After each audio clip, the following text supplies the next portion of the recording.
Barely 2 miles away, Bosnia's government forces are slowly closing in. The front line is in the hills. Their objective is this factory. Increasingly, mortars and artillery shells land in the grounds and strike the buildings.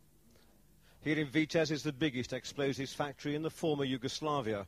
In this room there's 100 tons equivalent of TNT, and there are many buildings like this scattered over 15 square kilometers of land. 80,000 people live around it. The complex has been wired to detonate. Tons of explosives placed in and around machinery and in magazines.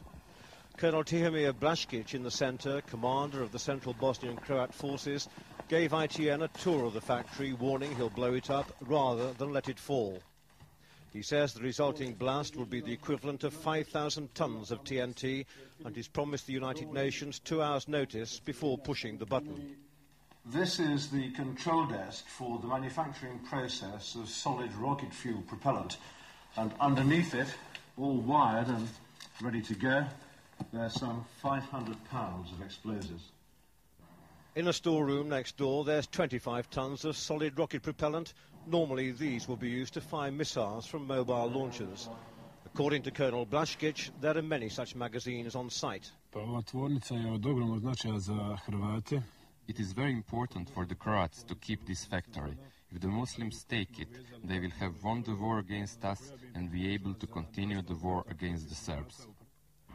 British officers at the UN base just over 1 mile away have not been allowed into the factory, but the commanding officer and a military explosives expert did watch ITN pictures. Clearly there is grounds for concern, and anybody who watches that film will realise that there is a large amount of explosive not a very long way away from where we are.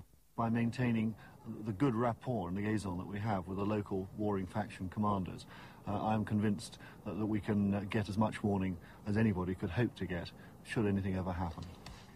The Coldstream Guards have contingency plans and 2 hours' notice. The civilian population will know nothing.